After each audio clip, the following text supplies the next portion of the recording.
What's up, everybody? Welcome to the GameOverGreggy show. I'm one of your hosts, Greg Miller, alongside the producer/seducer, Nick Scarpino. I'm sorry. It's not my name anymore, Greg. They call me the champion now.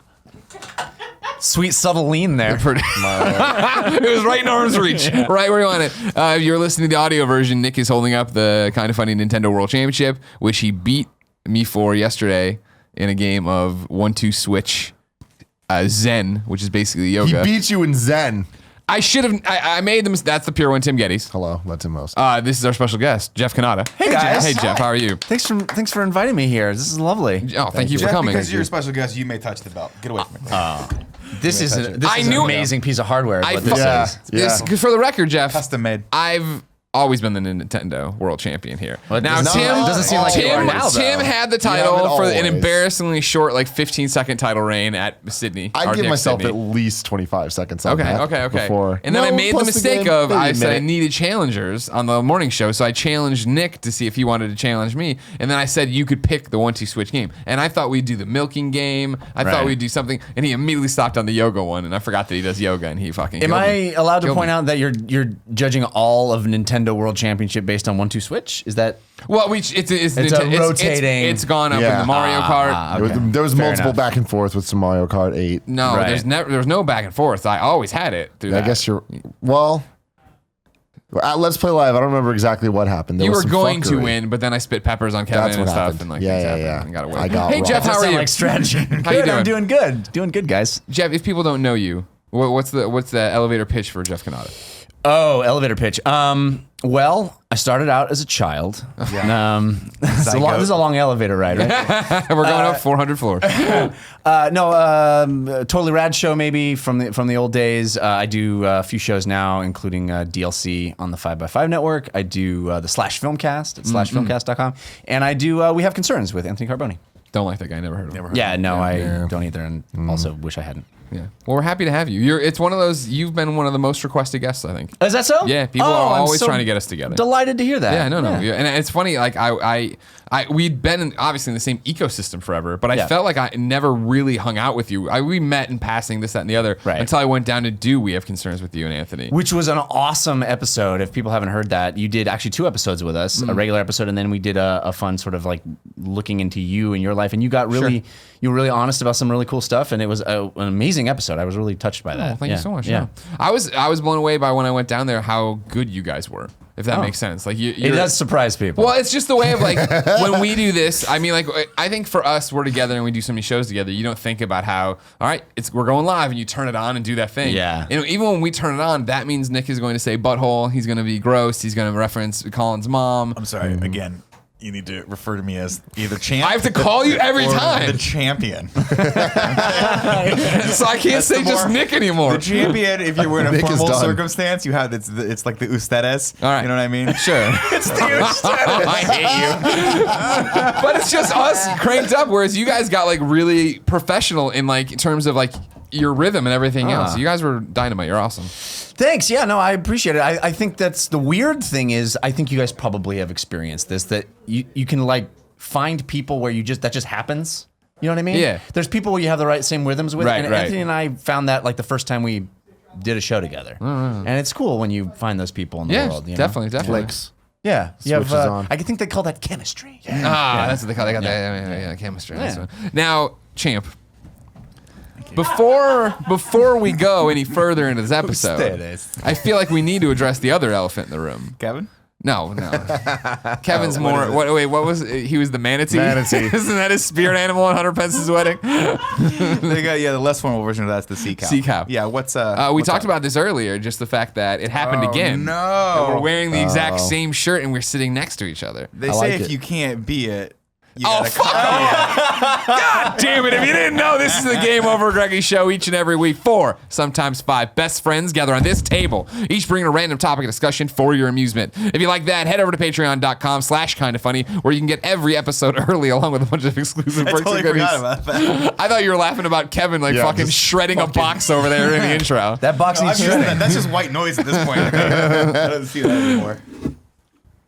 No, yes, No, yeah, they okay, can't hear yeah, it it's on better the mic, they Kevin, can hear but it. We can hear it. Yeah, you guys got it though. I had it, yeah, but then me and Nick just started busting up. Rock. Oh, I'm sorry. Me and the champions Start busting. Thank you, for Christ's sake. I didn't work this hard to get It's gonna take a while for me to surname. You gotta get the early episodes, get a bunch of perks and goodies and awesome things, just like our Patreon producer, Salem Ghanem El Ghanem did. Thank you for your support Once over again, there. coming through. Yeah, the homie, as Tim would say. The homie. The homie. How close to your name do you think you're getting? His name do you think you're getting? We're not, because there was a show where I played him off of DM saying his name, and it wasn't how we say it, but now that's his name. Well, okay. How much money does he have to donate to get his name right? Don't worry about it. Don't ask about it. If you got no money to donate, no big deal. You can go to youtube.com/kindoffunny where we put the show up topic by topic, day by day, until it goes up as one big MP3 and video the following Friday.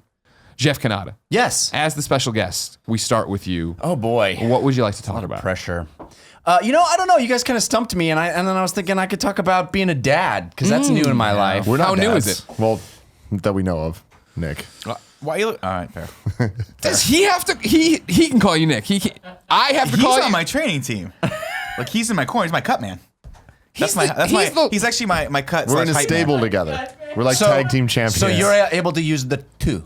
yeah. Yeah, I got yeah, the not two. as You got Ustedes, the two. How recent is this fatherhood? In 4 days, my son will be 6 months old. Oh wow! So it's wow. pretty recent. Super fresh. Super fresh. That's what we call him. We call him a little super fresh. Oh, you're still hot out of the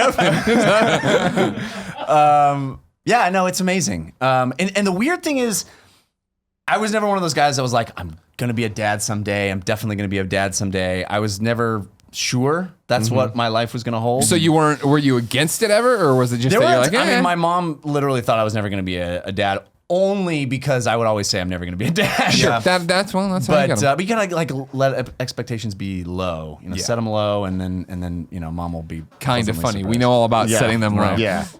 No, but I've had that conversation, by the way, because we don't have kids either. I've been married Right. for 5 years now, and so there's that weird point where you're like, we're not thinking about kids, right? And your mom's like, it gets Yeah. more intense every time you have that conversation. Do you have siblings? I have a brother. Does he have any kids? No, and that's- see, that's I a had problem. the Not that he knows the that. sister that took the pressure off a little bit. Oh, which okay. I have nephews, Okay. Yeah, which see. was nice. But my mom has these friends, like there are 7 of them that she's had since she was in high school. It's amazing. They meet every year. They've been meeting together 60 years. It's like it's insane. That's awesome. Yeah, they're amazing. They're like best friends, and they all had kids, many kids, and there were only 2 that hadn't gotten married and had kids. One was me, and the other was gay. So it was like I was. There sort of was the always a black question sheep. about you. Yeah, probably a lot of them. They're like, he looks really good in a Henley. Yeah. Yeah. So when that finally happened, that was like big deal. But anyway, I was never that guy, right? I was never like, it's definitely going to happen. It was never a life goal. It was always like, well, maybe, but This is fascinating for me because I'm in that boat right now where I just don't like. I have friends that have been like, it's a foregone conclusion. I'm going to be a dad. Right. I'm always going to be a dad. Right. Yeah. I don't think about it, and it's not that I dislike children that much. It's just that I just every day wake up and think that's something that you should think is sorely lacking in your life. Right. And I just don't have that. I don't have that. right. And because I feel like I've seen my friends who kind of like, no one will ever say or admit that they feel obligated to do it, right? Like you're getting married and the woman wants it, you're like, and then you have the kid, you're like, I love this kid. This kid's the most amazing thing ever. They're never going to admit to you that like part of them wishes that they could just go back to playing video games and eating Taco Bell instead of having real responsibilities. Well, there is part of me that does. Really? I mean, times I love my son. I wouldn't trade him for the world, but there are times when it's like, fuck, my life has changed so much in such a short period of time. And yeah, do I want to just sit around and eat Taco Bell and play video games all day? Yeah, I do, very much. But it's amazing how much the responsibility doesn't feel like responsibility. It's weird. It's a weird thing where I should say, step back and just say for a second, this conversation is probably going to be a lot of cliches because the one thing I found out is all the cliches are true. Yeah. And it's stupid. It's stupid because if I was listening to me, I would be like, if I heard that a million times, the responsibility doesn't feel like responsibility because it's so. But it's like, no, it's true, man. It's like the shit that everybody says, which is you fall in love with this kid and everything is different. You're looking through the whole world in a completely different prism, and I'm crying at Google ads on TV. You know, all that shit that you hear that is a cliche. To be fair, Greg cries at the drop of a fucking dime. Well, so that's he why cries I've at always Google liked ads all you. the time. I'm a crier. I'm a That's why we get crier. along. Yeah. Yeah. Make fun of us now, tough guy. Tough guy. Tough champ. I gotta say that. My apologies. Can't call you a guy either. All right, fine. Yeah. Anyway, no, I mean it changes. When did you know? When did you know when you were with your wife, or when you met your wife, or where was that? I mean, it was. I finally did meet someone that I could see having kids with. That Yeah. was like a big change. Yeah. And I knew it was important to her. And that, was not insignificant. But also, I had a lot of long-term relationships that I could not see having a kid in that relationship, you know? Sure. And I always thought like that's kind of fine, right? If that's where I end up and I'm with someone forever and neither of us want to have kids, or it just doesn't feel right, that's fine. It was never, like I said, it was never A yearning that I right. need a child. I need a son. Yeah. Yeah. How long have you been with your wife before the baby then? We were married a year and we were dating 3 years, 3 years before the kid was born. So yeah, it wasn't. It happened pretty quickly. Was the sex different the time that it happened? Did you know the time that it happened? Well, we were trying. Explain to us all the times you've had sex with your wife. You know what? It'd be easier just to show you.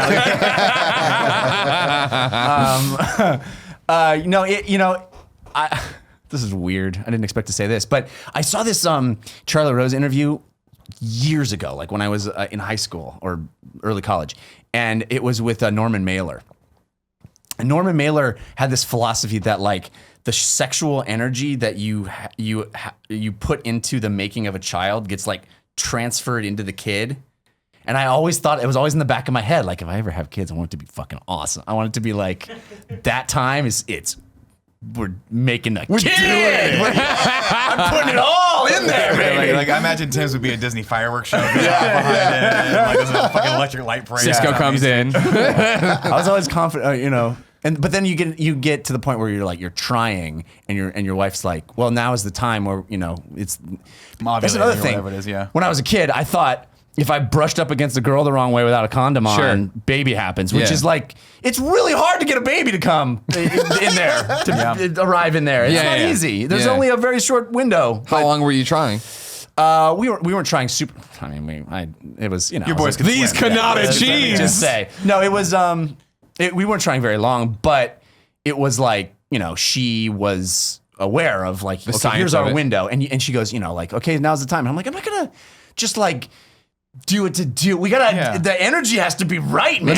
Let me get these candles lit. Let me get the candles lit Exactly. first. Yeah, let me get the music. She's set, like, it's baby. click. Time is going. No, but I've had friends like that, and obviously, like guys are guys, like we're all macho and stuff. But some of my friends are like, it's to a point where I do at some point like feel a little bit like I'm just like they called fucking Uber and I showed up to like deliver something and then you leave like you're a piece of meat. You know?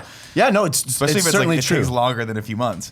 But Yeah, and yes, because that's the thing you don't realize when you're young and you're terrified of Babies. babies. Yeah, and legitimately so. Like I'm glad I was because I was very safe, but the big lie is like it can happen anytime. Because it can't happen anytime.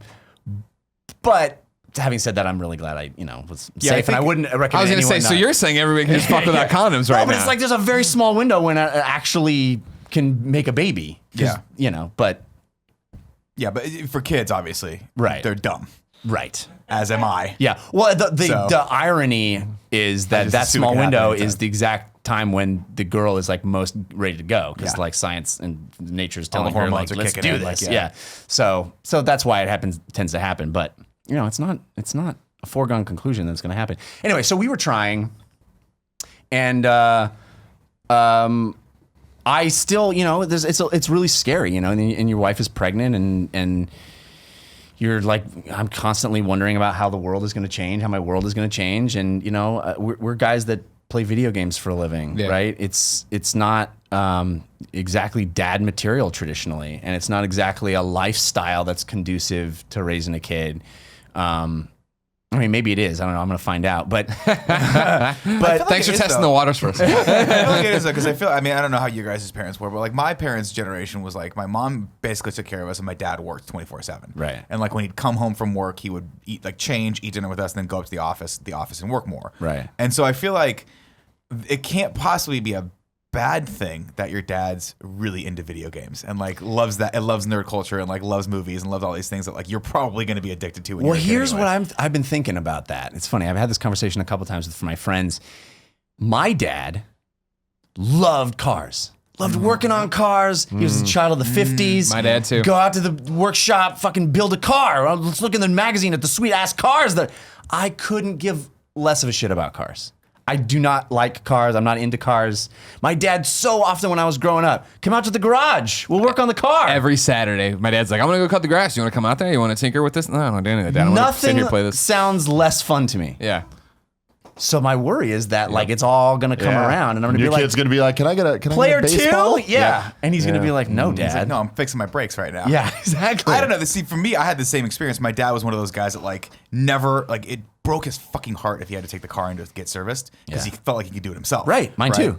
And so he would always, but the draw for me was always, or like the line I had to draw in the sand was always like, if it involved physical exertion, I didn't want to do it. And so the car was always like, I have to listen to my dad talk. I have to get under a car. There has to be some jacking that's happening. I'm going to get dirty. I don't want any of this. Yeah. I feel like it's and I easier usually sell love to a- jacking. I mean, every day. If it gets dirty, it gets dirty.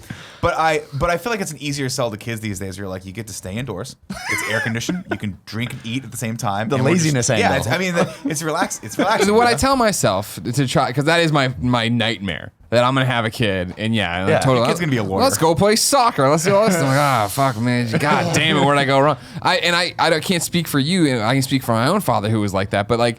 My dad was like, he was a great dad, still is a great dad. But I mean, like, he wasn't like, let's talk about our feelings or any of that stuff and blah, blah, blah. And I feel like I'm going to be so much more of a friendly father than like my father who was the father, you know what I mean? And my mom is the one who, we did hang out and we would go, bless her heart, she'd fucking drive me all over goddamn DuPage County looking for Justice League action figures. You know what I mean? Right. Like I was like, and Yeah. that was like, she didn't care, but she was interested in hanging out with me and doing that. And she tried to play a game with me. My mom would stand in line at comic conventions and like flirt with Todd McFarlane and Rob Liefeld and get an autograph on a thing, and they're like, she's like, it's for my kid, and they're like, oh That was the thing where Comic-Con, like that, the one thing where me and my father I think really came together in terms of interest was he was a collector, still is, collects all these antique bottles and Coke memorabilia. And so when I fell in love with comics, he would take me to the comic shop, and then every year when Chicago Comic-Con, which became Wizard World, would come around, which became C2E2, we would go to it, and he would just for hours walk with me. And like he's got no interest in any of these comics, but he was excited to see me collecting and trying to find different things. Yeah, where my dad and I finally connected was with computers, because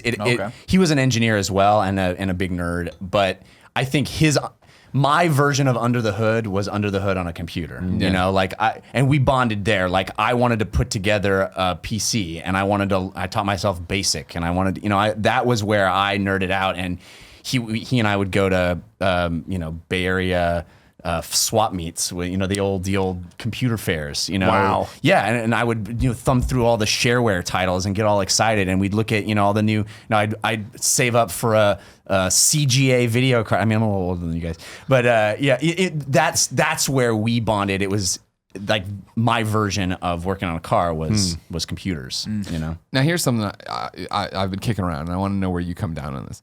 And I guess for your background, I'm very similar to you in the way of like I was with Nick forever of like I'm not having kids. I'm never having kids. Like this is you ever see the movie Family Man with Nicolas Cage? Sure, yeah. I remember that. I remember watching that in high school, and like when he like if you don't remember it, he's like fucking super rich, has a great car. This girl shows up in like lingerie to fuck him, but then he gets like knocked on the head, and he dreams the whole life he would have had with Taya Leone if he never left. And then he wakes up, and that woman's back at the door. I'm like, don't leave. Like, what are you doing? Like, you can't. And I was like, I'm never having kids based on that movie. Like that was the story. That was what I took away.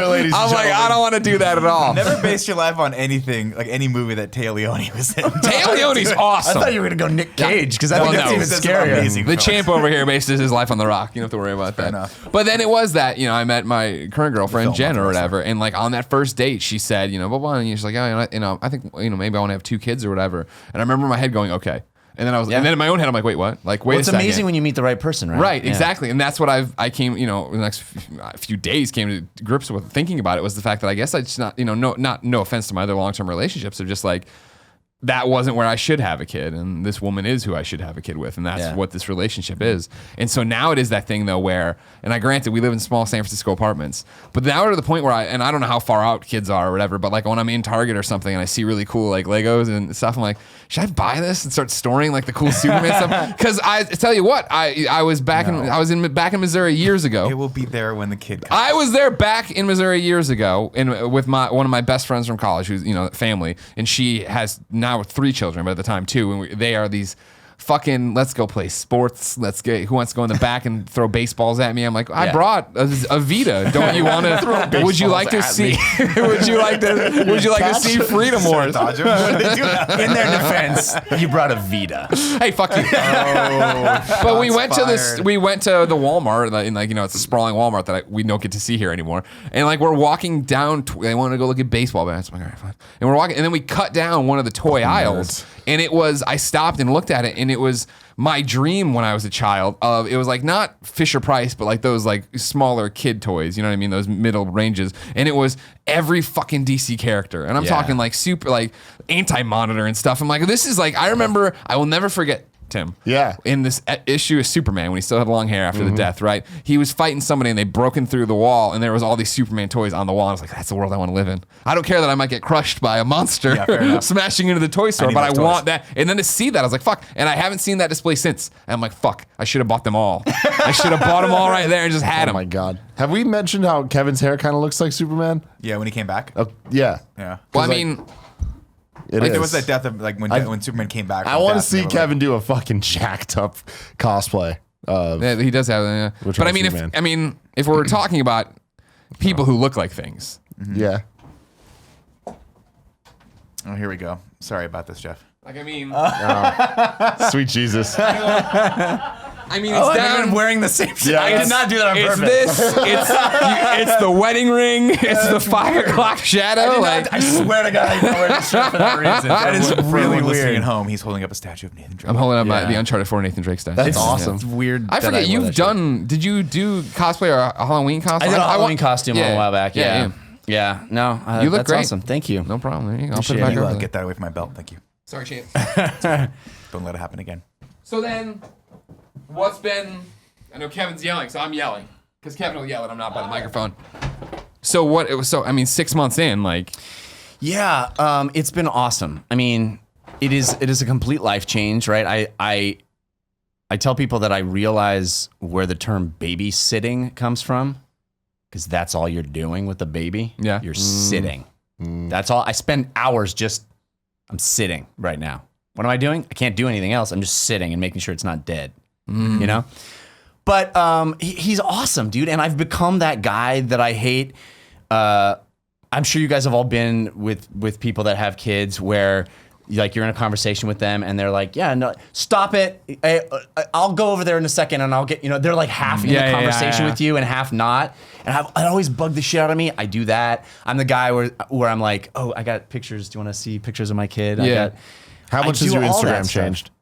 Oh, I'm sure I've lost many, many Instagram followers because it's like all my kid now. Yeah. But in my defense, he's adorable. I mean, he's adorable. And it's awesome. The biggest thing that surprised me is that I thought, okay, but when he can talk and we can have conversations and I can show him video games and comic books and stuff, it's gonna be great. Like I can't wait for that. It's gonna be awesome. But until then, probably gonna be bored. Probably gonna be like, not the case at all. Yeah. Like the thing that surprised me is how much fun he is before he can communicate, before we can have a conversation, because he's still got personality. I can still make him giggle and laugh, and he's still doing stuff and figuring out his hands and figuring out the world. And I mean, I know you guys have heard all these cliches before, watching a kid like discover the world in front of you, but it is really incredible. It is really an incredible thing. And I've become that guy I never thought I would be, that just like wants to hang out with my kid. Like I'm here at GDC this week. I miss my kid. Yeah. I truly miss him. I want to go and hang out with him. What's his name? Jack. Ooh, Yeah. Jeff and Jack. I like that. That'd be great. What's his name? He's like, I can't remember. Something on the I'm not clear on the. Anyway. So, are you still in the stage where, like, I feel like you talk to new parents and they all eventually turn that corner where it goes from everything that's happening, they're on pins and needles, they're terrified, they're checking if he's breathing in the crib and all that stuff. Is it? Well, it's that moment when you buy a new phone and you don't want to rip off the thing yet because it's like it's so new. Exactly. Yeah. That's exactly like raising a Kids child. are definitely Did you like rip it off? super Yeah, like new phones. children. I actually installed a new app on him, and he is so much cooler The new now. firmware update's pretty dope. Yeah. No, definitely it has. There were. I can't even tell you how many times I checked to see if he was breathing in the like first month. You know, where your nightmare is that you did something or you weren't looking at the right moment. But yeah, I mean, I've chilled a little bit. He still sleeps in the same bed, in the same room with us, not in the same bed, but in the same room with us. So you know, we're not completely ready to. Yeah. You know, but. Give him his own apartment or anything. I mean, if he can afford it in this economy, but you know, you got to get that job, job. Yeah, but you know, He's got to figure out his hands work first, and then he can get that job. yeah. Well, you know, come on, buddy, TikTok. That's what I say. Time is money. Yeah, no, it's changed a little Yeah. bit. I definitely.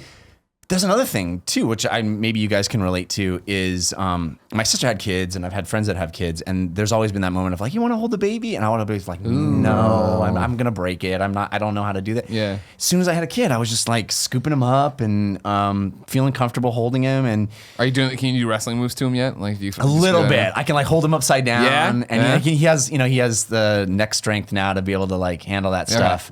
And I'm really excited about throwing Have you him done around. Lion King yet? Have you held him up? Oh, yeah. I feel like that's the Every first thing morning. I would do. I'm like, shut up. Oh, I just do Superman all over the house, man. It's Yeah. Super Baby and Yep. flying.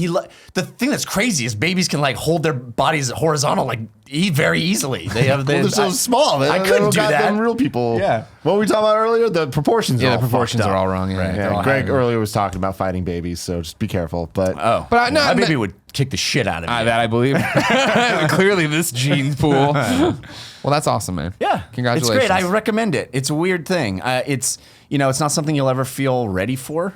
As I didn't even as we were like getting close to the day, I was really scared. I was like, oh man, I don't know what this is gonna be like, but it's cool. And the priorities change. Yeah, Like, did I put 45 hours into Horizon Zero Dawn? You're damn right I did. But I also hung out with my kid every night and like so the sleep is gone. You just gave sleep up is gone. Yeah. Sleep is pretty much gone. But I was also a guy who loved sleep, and now I can survive with less somehow. God. So I don't know. You love Sounds sleep more than scary. anybody I know. I love sleep so much. I But don't know Gia if I loves could ever- babies. Gia does love babies. It's scary. Yeah. It's really scary. I'm just pretending that's not a thing until Gotcha. Okay, it's great. forced upon me. Awesome. I mean, aren't we all not a these thing. like man children, right? Yep. That are like we don't want to grow up. Yeah. I'm right there, man. Right? I think all of us are in some way. Yeah. Just based on what we do, where it's like, all we want to do is the things we like to do. Right. Yep. I hate the responsibility we gotta and the do adult something shit. that you want to do? No, that's stupid. Yeah. But we have that luxury now, right? Like we don't need to like repopulate the species. We don't need to worry about like our tribe continuing. We can just fucking do the exact same thing you're doing right now in perpetuity, and there's zero consequences for it. So it's like it is fascinating. And I see this a lot too, where like especially myself, where I'm like, if I wasn't like.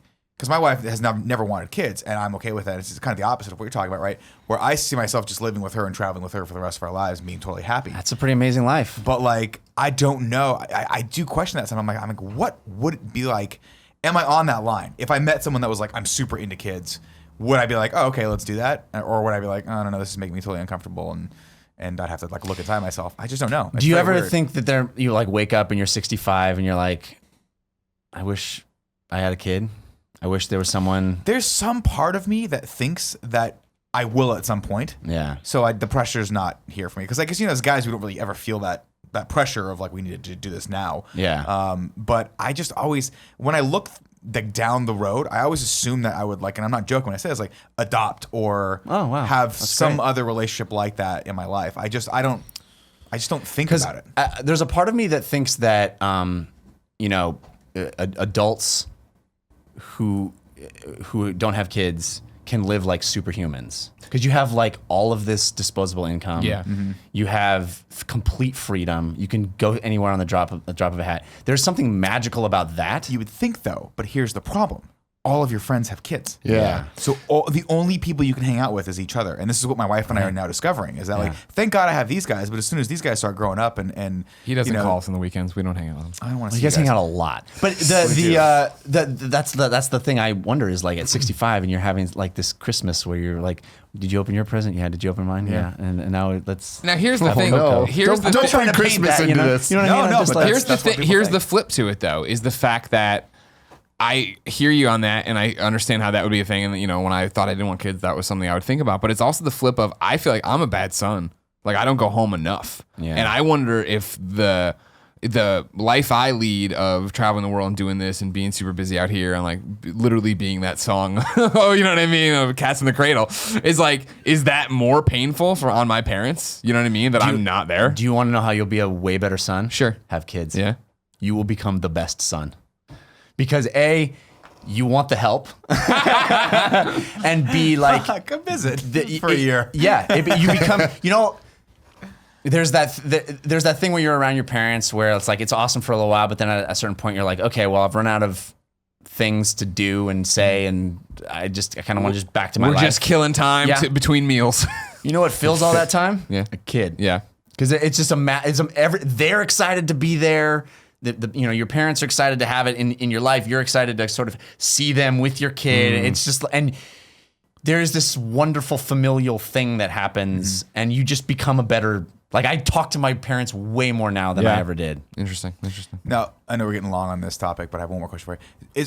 Was any part of it, like at any part did your career or like did that play into your mental state of saying like, well, I want to accomplish these things first before I do this? Because I feel like I get stuck in that rut too, where I'm like, I have these grand ambitions for myself, these big goals. One day I'm going to leave all these losers behind. I'm going to take everyone's Nintendo Championship belt. Yeah. I was gonna throw it, but I'm not gonna. No, but I do feel that where I'm like, I can't even imagine doing the things that we do right now and having a kid. Like I can't. Yeah. I can barely take care of myself. I can barely motivate myself to go do the things that I think I should be doing in life. And then I look at all my other friends that have kids, and I'm like, I don't know how you do anything. I don't know how you even go to work with this kid. Like I go to my friend's house that has 2 kids, and when one's like bouncing up and down trying to like catapult itself out of a little baby Bjorn fucking thing. Yeah. The other one's over there eating wood chips. Right. Like, and they're just letting him. they're because both like, we don't trying care. to kill Yeah, themselves. they're literally trying to fucking just like see what'll get a rise out of mom and dad, which is what it is, right? Yeah. And I'm like, how at the end of the fucking day do you sit down and try to do anything other than just fall asleep? You know?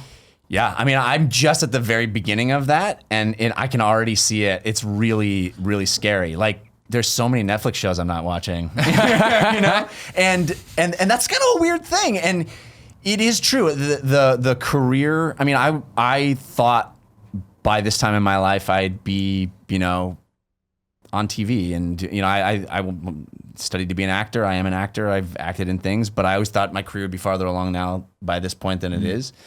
And I often wonder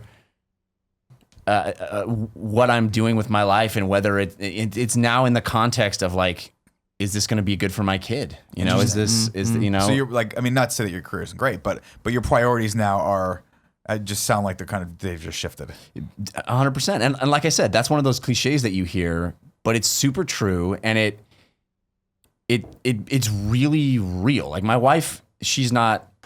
She has a very stable, regular person job. It's awesome that she gets to work from home too, which is cool because she's around the kid. But I find that I'm doing a lot more childcare stuff than I ever thought I would, because I'm also my hours are flexible. I can do whatever I want, and so we're sharing that. And then I'm thinking like, there's a much more pressure on like having money and having security and knowing where I'm going to be doing. I've lived this life where I don't know what I'm going to be doing in a month. Yeah. And I'm sure you guys have a lot of this too. I make a living in part through Patreon. It's like, what if people just decide that I'm not worth giving money to for a while? What if the recession? What if there's Right. another recession? Exactly. You know what I mean? Like you have to cut off those. You know, your Kid. You Yeah. just No, take it out. no. The kid, just give the it to things you're someone doing with your else. disposable income, like Right. supporting a bunch of chuckleheads talking about games. Exactly. And you know, that puts a lot of pressure on the whole thing, and it makes you recontextualize how you think about it. Yeah. All right. That's heavy stuff. I didn't mean to make it so heavy. like No, it. this is This is a great. great Yeah, it was a topic. good topic. That was really good. Now You I'm guys sure should really see my kid. He's cute. you can send digital photos to Kevin. He'll put Okay, them up good. throughout the topic. Awesome. And if you don't, he'll just put up Gerber babies. Champ, Yes. what's your topic? Shifting gears, since we have Jeff here, I want to talk about Anthony Carboni. Okay. I just want to know. Here's the deal with Anthony. He comes up here. Tell Wait, me is this the really deal, your topic? champ. Yeah. This is my Hilarious. topic. This is hilarious. Here's the Nothing's deal with making him Anthony. happier right now, by the way. Wait till he hears what I I'm have sure to he's say. got that giant fucking camera he carries. Like, look at me. I'm watching myself watch everything about me. He comes up here. The first time I met Anthony, he came up to the old space where we were at Greg's apartment, and he walks in. A, he's better looking than me. B, he's funnier and quicker on the uptick. Yeah. Right. And C, he has this this drink that I've never heard of that Soylent? everyone has Yeah. been drinking it because You're Anthony talking about has been Soylent or drinking- LaCroix? No, what the fuck is LaCroix? LaCroix is the don't new even bring hot LaCroix into hotness. this. Oh my Yeah. god! Once you are aware of LaCroix, you will see LaCroix everywhere. Okay. everywhere. Wait, is that the stuff you buy? It's like a can of. It looks like generic canned soda. Oh yeah, I've seen that before. Let's take one soda and water it down 400 times and make 400 sodas. Yeah, that's like Pabst Blue Ribbon for people who don't drink. Yeah. But so then he leaves the Soylent with us, so that every time he come, remember, there was a stint where he'd come up like 3 times, and every time he'd leave a new canister. Of Did you ever Soylent watch there. Seinfeld? Of course, yeah. Do you remember the one where George thinks he has that great way of meeting women, where he leaves the hat behind? Yeah, the Carboni leave does behind. that every time he comes here. Soylent, headphones. I think he left his wife here once. I can't.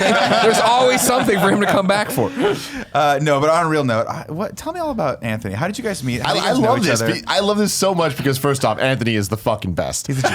But second off, he's the only person that dresses more Tim Gettys than Tim Yeah. Gettys. Like, his every outfit he wears, I'm just like, you're a fucking god. Yeah. Like you're so He cool. has like every He's shirt so that Will happy right Smith now. wore in like the first 3 seasons of Fresh Prince of Bel-Air. it's like every single one of fantastic. them. His jacket game, his shoe game, all of it's great. His clear glasses now. Oh yeah. Yeah, and, he has like two now- pairs of Snapchat spectacles. specs. Yeah. I like that he has like the clear glasses. That's a thing. Yeah. You know, that's a Carboni thing. If anyone else did it, it's like, oh, Carboni did it first. So good for you. The thing about you, though, is I wouldn't say that he's funnier than you. I wouldn't say you're funnier than him. I think that you guys are pretty tied on how funny you are, but he is way quicker than you. And way it makes faster than you, me. like, if you guys It's a watch tailspin. any It's a podcast, tailspin. I'm like, watch I just stare at him anytime like a that you fucking see deer in headlights. anytime you see Nick and Carboni together, whether it's Love and Sex Stuff or a podcast, Nick is like trying his best to out Nick Carboni, and he just can't handle I it. can't do it. And you're just I like, can't do fuck, it. you're funnier than me. You're better He's than me. I see you overwhelming. crumble. You know what? It's funny. I crumble. most tumble of the things that I've been a part of in my life, I've been sort of like the funny guy. And I realized very early on, when we were doing We Have Concerns, I'm the straight man. yeah, you're the straight guy. Yeah. And I think, honestly, that was the best decision I could have made, right? Because you can't compete with that, and also you can't have 2 of that. Yeah. Right. So Trust me, I know. So I mean, time that's cop, that's what I have grown to relish that and be the straight man to him and on the show, and it's a blast. I love doing it. How did you guys meet? Like, because that's the thing of both of you I know now, but I feel like I don't have a great grasp of either of you before I met you. Well, we both started at Revision 3, really. I mean, he was doing Byjacker before Revision 3, but then it became a Revision 3 show, and I was doing the Totally Rad show. And I don't know how familiar you guys are with any of that ecosystem. I remember we knew it was happening. We were at IGN, Yeah, or I right. was at the time. You know I what remember the Byjacker show. I'm pretty sure it was that show. There was a video wall in the background, and it might have been green screen for a lot of it, but they used the same art we used for Gamescast, like literally the exact same art. Oh, that we really? used for Gamescast. On Byjacker? Yeah. Oh, that's funny. Yeah, I mean, I often think that I hope that you guys take this as a compliment, but I often think that the Totally Rad show was this before this. That we were doing what you guys were doing before you were doing Fuck it. you. This is an original idea. No one's ever podcasted and talked about random table. things. But we're all white, remember? That's that's what we've different. got. God, That's in what we've got. podcasting, White thank males. God. Yeah, no, I mean, I don't mean that to No, be it anything, but wasn't. that we did the show on Revision 3, and Anthony was doing a show on Revision 3, but we were the only Revision 3 show that was based in LA. So we were sort of disconnected in a lot of ways to the ecosystem that was happening here in San Francisco. But we would meet up at parties or go to, we would go to Comic-Con and see them. And Anthony and I were sort of mutual admiration society. We both thought what the other guy was doing on their own show was cool. And we would see each other at parties and be like, dude, awesome. Wouldn't it be awesome to work together? Yes, cool. Well, it's never going to happen because we live different places. Stayed apart. Yeah. Right. Well, I remember one particular Comic-Con. We were at like Felicia Day's party, and Anthony was wasted, and he was like, "I'm moving to LA. I'm moving." And I was like, "If you move to LA, we should work together. We should do something." He's like, "Yes, I'm moving to LA." And then like 4 months passed, and he hadn't moved to LA, and then eventually he did, and we. She's saying he's a liar. He's a fucking liar, and he's not funny. Add that. Yeah, and then we just like met up in LA and had drinks, and we're saying, we should what should we do? We do video game stuff. Well, we both already do video game stuff. It's kind of we could do that. Yes. Yeah. Let's just meet up and record something and see what it is. And weirdly, and we didn't know each other very well at all. Like I said, we lived in two separate places, only saw each other at parties. But we met up and we turned on one of those HV1, yeah, H4s or yeah. And I had like that day read this article about the Fermi paradox, and I was like, it blew my mind because I had never heard of the Fermi paradox before that. I was like, Anthony's a smart guy. I'd love to hear what he thinks about the Fermi paradox, and let's just talk about that. And we talked about it for about 20 minutes. Weirdly, without planning on it, we started like doing characters in the middle of it and like jumping in and out of a weird improv. And none of that was planned. It was just how the conversation went. And we turned it off and we're like, that was really fun, wasn't it? Wasn't that really cool? Like that could be a thing. And then we looked up a couple of other weird things to talk about. And we talked about those, and that literally was the show. And then through the course of the last 400 episodes that we've done, we've kind of gotten to know each other. Yeah. And I think that's been kind of the fun too, is discovering things about each other on the fly as we record. So we really didn't know each other well before we started, but as we said at the very beginning of this, it was just one of those things where we like had chemistry right away. Yeah. And it was fun. And I think, as I said, learning to sort of be his straight man was very different kind of experience for me, and one that I've really enjoyed too. Yeah, that's awesome. And that's, I think, one of the things when I was talking earlier about how great you guys are together and how awesome it was to be on your show was the fact that, I wasn't prepared for the bits and the characters. And like, when you guys started like improv, I was like, oh, this is what you do. Okay, yeah, I'm here. Usually I just talk about beating up our fans. I don't know. That's Greggy's cue to take off his shirt to still distract from my lack of talent. I don't know if you remember the first time we met, but the first time we met was at E3 on the GameSpot. On the stage? No, on their in their weird after hours stream thing. Oh. And your shirt was already off the first time I met you, and you were like covered in something. Oh, the giant bomb thing? Yeah, the giant bomb deal. Oh, giant bomb, not a GameSpot. The GIF of me knocking over the beer. Yeah. And that I remember the next time I met you. I was like, oh, pleasure to meet you. You're like, no, you met me. And I'm like, well, really? When? And you're like, yeah, I'm the guy next to the other guy. I was like, oh, fuck, right. All those GIFs, my left arm is in them. It's it's all the GIFs of Greg, but that's then, right. Yeah. I think it's is it Garnett next to me or something? Yeah, totally. Anyway. Small world how that goes around. Yeah. Anyway, back to Carboni. Yeah, of course. Sorry, back to Anthony Carboni. So this is like, I'm sorry, guys. It was about there's me. like a quota. Another compliment I want to pay him is there's two men. I can't wait till when he comes on next and you guys do a whole episode about me. It's gonna be so great. This is all I have. There's only two people I've ever met that I feel this way about, where it's Carboni and Freddie Wong, where they know way too much about everything. And it's like you start to say something, they finish your sentence and add three more sentences that you didn't know, and you're like, fuck, you know more about this than me. And it's never annoying. And that's the superpower they have. It's not this fucking know-it-all thing. It's a little annoying. I think you're too close to it. I get the small doses, and it's just fucking impressive. Because I'm just like, there's something about the way that they trim all the bullshit. Like, they don't tell me, like, it's not the full Wikipedia page. They just give me the highlights. Wow. Like you gave me the Twitter version of Wikipedia. I feel that way about you guys though, because you guys are always so well informed. Like I will wake up in the morning now and I find myself just checking all my news on my iPhone just to like know that there's a headline of something that you guys might want to talk about. Especially with Colin, like when anything politics, I'm like, he's so well informed when it comes to that stuff. But I feel always constantly behind the curve with you guys, because I'll walk in and be like, I will just seen someone post something on Instagram. Like, I swear to God, it was like a minute ago. And I'd be like, Greg did. He's like, yeah, I totally saw it 20 seconds ago. Bro, where are you? Old. Champ, I wouldn't talk to you. I wouldn't call you. I wouldn't call anything old like that, Champ. I wouldn't do that to you. I wouldn't play you that way. I appreciate that. That is something that that I know about Anthony, is that if there's a meme, he's already seen it. If there's a weird like Japanese toy thing that I just found out about, but 5 years ago he bought the shoes that He invested in the company. Yeah.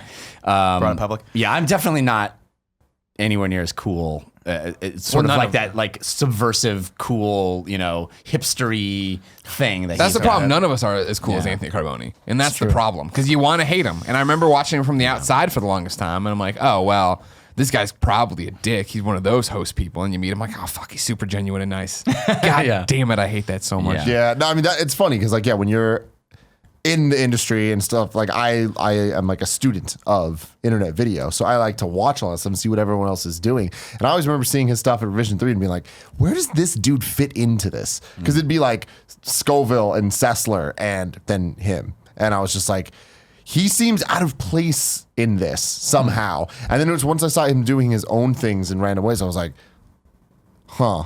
Like, I get that this guy is talented, but I still don't know at what, And it wasn't until VidCon when I met him a couple years ago. We were talking to Trisha Hirschberger, and then Another he came new parent. up. Huh? Another new parent. Shout out to Trish. Oh, yeah? Yeah. Oh, yeah. And then he came and he just turned into, like, he was just talk. There was so much. And I was like, you're like Nick, but better. Like, I had a moment where I realized it. Damn, you cut right to the core. It's funny because I want to fight it, but it's undefensible. How many It's times true. has Anthony Carboni been the kind of funny Nintendo World Champion champ? That's true. Kevin, give me the one. Oh, Kevin's abandoned his Yeah, of post. course What a he is. surprise. That's why I thought he would be watching. And then I'll do it on the Y. He'll just punch in later. Anthony, He's come at me, bro. It's weird. Kevin left to go watch Anthony videos. It would blow my mind if Anthony just showed up somehow. We're just doing ads. We said his name too many times. But yeah, this new thing where he's vlogging everything. And I shouldn't say where he's vlogging everything, where he's recording everything. I don't see a lot of this stuff go live. He's a hard worker, man. Yeah. That guy's a hard worker. Yeah. I admire that. I wish I was better about it. And he has a dope ass dog. His His wife's have a really dope cool ass too. Not only does he Yeah. have a dope dog, they do amazing Halloween costumes together. Did you see the last one? Like, didn't he dress his dog up? We as were Beetlejuice? at his house on Halloween last year or 2 Yeah. years ago, and yeah, it was Beetlejuice, and then him and his wife were the couple for Beetlejuice. Yeah. It's genius. It was good. He's a good guy. I imagine that's why you have kids too, so you can dress them up as Halloween, like cool Halloween. Oh, costumes. gotta be a big part of it. I Is gotta your kid show gonna be you. Sully? Can I That'd be show amazing. you? You already? Oh yeah. Can I show you what we did yes, last year? Please do. Real quick. You guys can keep talking. Kevin, Take do me a second. favor. Annotate right here and let the dad topic know that they could jump here for more Oh, dad I'm sorry, stuff. Kevin's gone. Oh. Kevin's still not back. Kevin's It's weird that he didn't. He's just abandoned his post. He must have smelled the sandwich outside. That's the best you got. It was good. I like how as been you a say, long no, week. oh, I know how long it's Long been, week. but I love that. Like as you say it, you start to laugh because you're like, this is the joke. It was gold. It was gold. Yeah. Look, they always say jokes are meant to make you laugh. Not Yeah, I don't everyone care else. about you guys Fuck watching if everyone you're not else. enjoying Going it. back to Oh, Shut no your way. mouth. All right, you have to. Oh, shit. Email me that one shit. now, so I will. I'll get it to Kevin, so we put it up right here. it's I mean, that's why you have a kid. Kevin, right? mark That's why down you have a kid. 5120. All right. Right, mark down 5120 because I'm going to send you an image to put in.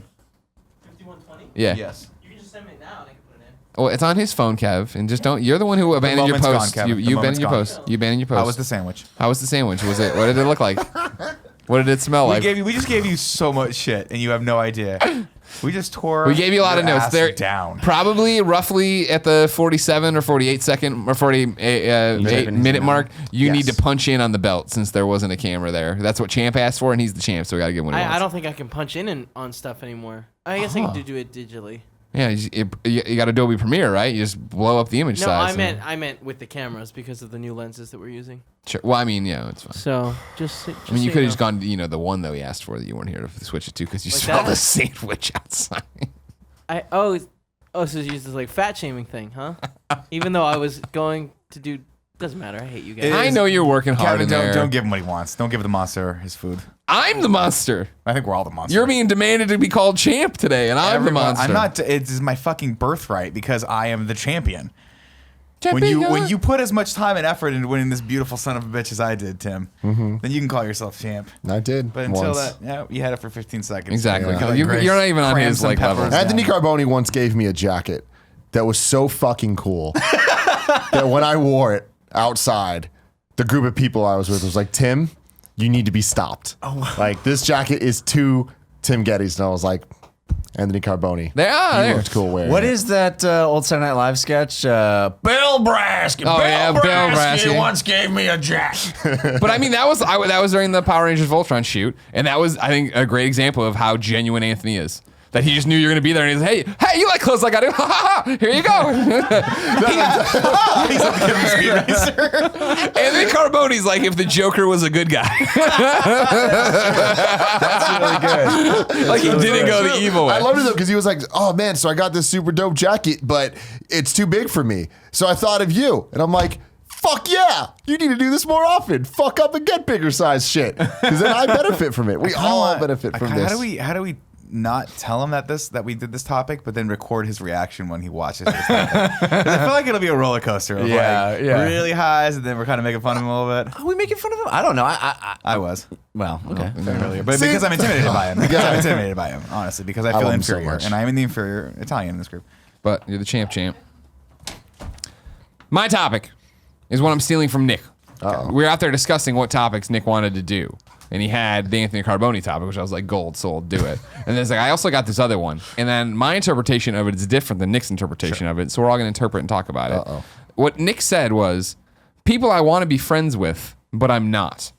To which my first reaction was, we've already done the show of like, we'd like to have The Rock on the show, and like Kevin Smith's a big deal, and like stuff like that. But then you had something else, and I have a third interpretation. But you said that you read it as Right. Well, my question was that, so like, what defines friendship? If you look at a person and you're like, I want to be friends with that person, are you networking or are you legitimately going to be friends with it? Like, where does, especially in our trade, where like networking is just kind of comes with the business. If I look out and say, I'm an admirer of this person's work, I'd like to be friends with them. Does that, I'm sorry, that's so heavy. Heavy as the crown, you know what I mean? yeah, I do know what you mean. I know what you mean, champ. This came from, I'm reading a book by Tim Ferriss right now called Tools of Titan, and it came from one of his interviews that he did on his podcast where one of the people was talking about how they would write down 10 people they want to be friends with and then 10 ways to be friends with those people. Yeah. And like steps they can take to be friends with those people. And I'm like, but is that friendship or is that networking? Is that, like, because I always look at friendship as something that happens organically, right? And I'm also a terrible networker. So, like, obviously, we were just talking about Carboni. I would count him amongst my friends, but I didn't reach out to him. He had no idea who I was really before he came on the show, and we just bonded because we're both awesome human beings. Him, again, 10% more awesome than I am. If I'm being honest, 20% more awesome than I am. But so that's just a question for you guys, because you guys are all awesome about it, and you have these genuinely great relationships with people. But I just like, there's just this weird barrier for me in between those.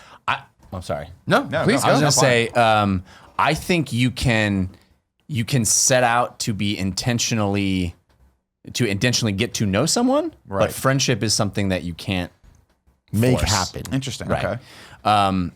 I once the very first E3 I ever went to years ago, before I was ever involved in the industry in any way. I You were just a janitor at this point. You were working at the convention I was center. a humble janitor. No, I finagled my way in. I was working retail, and then we were like, we thinking about selling video games? Yeah.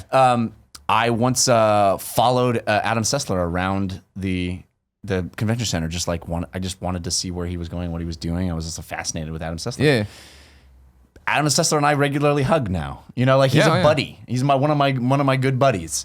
And I didn't make that happen. I wanted to have him in my sphere, but you don't know the people that you're going to click with or not click with. You know, there was that thing of never meet your heroes, you know? Oh, yeah. Because oftentimes the Bruce people... Willis once. It Did devastated you? me, yeah. Oh, no. Was he a dick? He was on a press line, and he would totally like tore some guy an asshole. The guy from CNN, he just tore him a new asshole for taking a picture of him while he was being interviewed by someone else. And I was like, that's sad.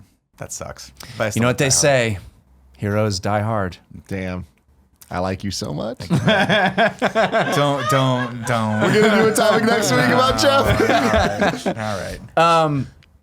Anyway, so my point is that I think that you can sort of create circumstances in which your sphere intersects with a sphere of a person that you are hoping. Well, I mean, me following Adam Sessler didn't do anything. It just made me go like, oh, Made Adam Sessler be really scared. exactly. But sometimes those serendipitous things happen, and Sure. and it turns out that actually you do click, and you are cool. People are cool, and you're cool, and then everything's cool. Yeah, I think what was interesting about it is when you, when you went through your thing of reading the book and the guys like the 10 ways to become friends or 10 steps to become friends with Yeah. somebody, that sounded really creepy and weird. I thought, you know what I mean? That did Yeah, come yeah, off as yeah. like that feel like positioning yourself in a way to intersect with them on that level. Is, Well, so what's interesting about that is, so Tim Ferriss is one of the most interesting people in the amazing, fucking yeah. world. his dad invented the Ferris wheel. Yes. And also yes. wrote Ferris Bueller's Day Off. Yeah. Installed the whole. No. His mom is all the Carol Ferris. Ferris from Green Lantern. You're making How that far? up. How far are we gonna go with this? It's to me now, and I'm crumbling. I don't know the pressure's too much. Carboni would get it. He's one of the few people that I've seen speak at panels and stuff. It was at, again, VidCon a couple years ago. And I just randomly happened to be in a panel he was speaking on. And it was about like brand development and video sales and all this stuff and networking and whatever.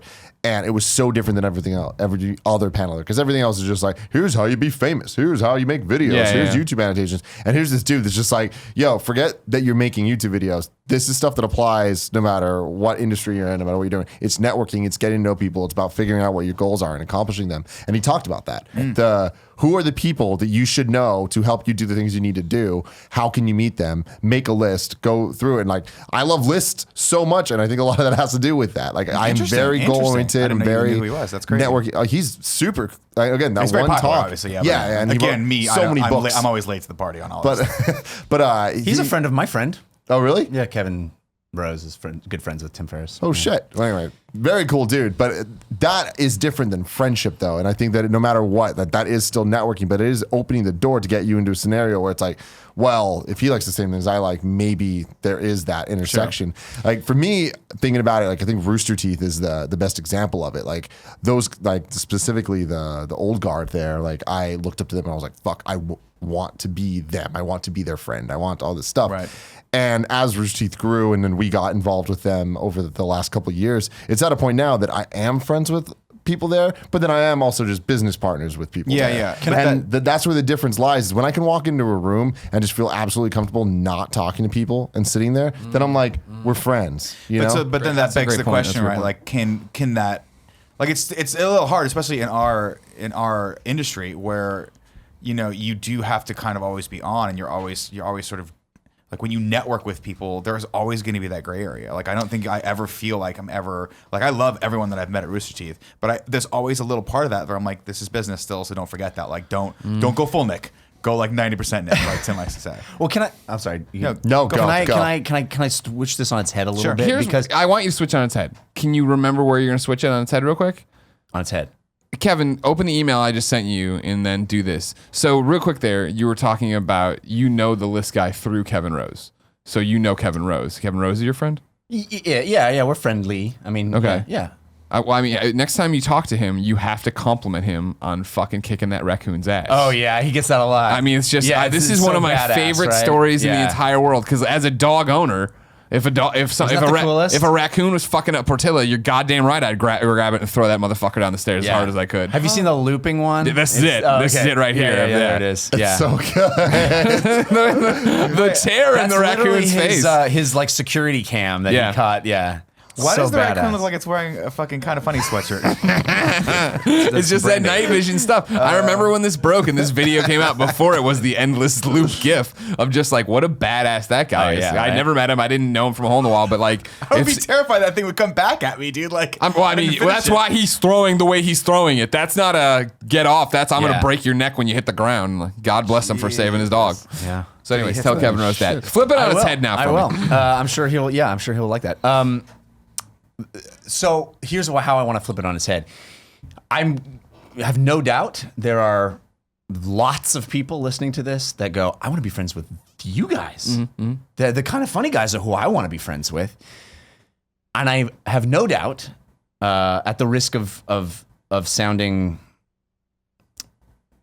not how I want to sound, that you guys, like me, have been in situations where there are people who are trying so hard to be your friend in a fan way, and it is making you uncomfortable. It's making the situation uncomfortable, and they kind of don't know how to do that. And I so often think about myself in the other way. Like we're talking about how, I want to be friends with that person. When somebody wants to be friends with me, like what works? What do I appreciate? Right. What, because there's so many times when you just get that like, and especially people listening to this are like, oh my God, that's what I want to do to those guys. Next time I see those guys at one of their live events, I'm gonna use those tactics. And it's like, no, don't use tactics. I think the key to knowing, to becoming friends with someone you want to become friends with, is you gotta know how to be. You have to be. Be able to be with me. Be around, be cool. This is a terrible thing to say, be cool. But like, be comfortable. And as yourself. And like, As yourself. And if you exude the thing that you're comfortable with yourself, then people will want to hang out with you if they're comfortable with themselves. And you can relate to people and you can compliment them and you can do all those things, but you have to be okay being okay. Like you're saying, be in the same room with the Rooster Teeth guys and not talk to them. Yeah. You know what I mean? And I think that there are a lot of people that kind of don't know how to be. Sure. And I'm assuming you guys deal with it a lot. I've dealt with it a fair amount where, you go to these fan meetups and it's awesome. I'm not saying it's not awesome. It is awesome. But there are always a few people there that are just a little too intense and a little too hard to be your friend. And you don't know them, and that's okay, but I think the intention to be friends sometimes gets muddied and becomes a little standoffish in and of itself. For me, this speaks to the third way I interpreted this question, or the interpretation for this topic, I guess, in what Nick was talking about. I'm sorry, what Champ was talking about was, people I want to be friends with, but I'm not. Respect where respect is due. I agree, Champ. I'm giving you the respect you deserve, right?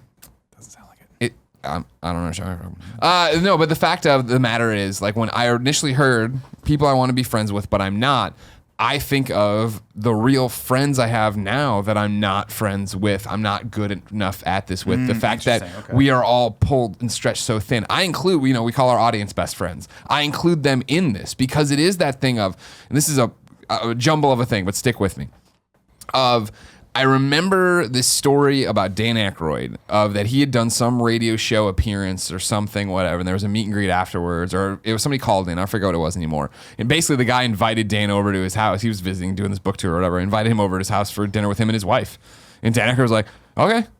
And he showed up and had dinner with this. I'm like, what a fucking awesome move. And I'm like, if I ever have anything like that, a sliver of fame, I'd love to do that. And now you flash forward to now where we go to events and we have an awesome meet and greet and somebody is like, I'd love to take you out and buy you a beer. And like, PAX East is coming up and the amount of people who are developers, not even, you know what I mean? People I'm friendly with, and and we'll get into definition of friends I think later, but friends on that level who are like, hey, do you want to get dinner? Do you want to do this? And I'm like, I would love to do that. I know I will not have the energy. I know I will be scatterbrained. I know that regardless of me setting a time for a brunch or a dinner or whatever, something is going to happen in that day that pushes it out and it doesn't work. And then to the question of like, who do I want to hang out with, or who do I want to be friends with and I'm not, I owe Jared Petty about 4 text messages. The nicest man in the industry continues to hit me up and be like, hey, like we need to get to, hey, we want to meet your girlfriend. Hey, come out to and let us. And it's like, I don't respond because I'm like, well, I got to find a slot on the calendar and the calendar's all jacked up. And then it is that thing of like, even when it is, all right, cool, let's go do something after work, whatever.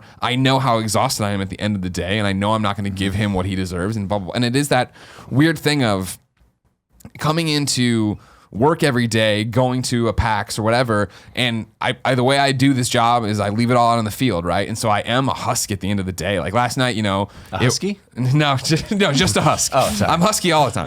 But remember that when you had to go get pants and you're husky size? Oh, Jesus I do remember Christ. that, yeah. Sears, fuck you.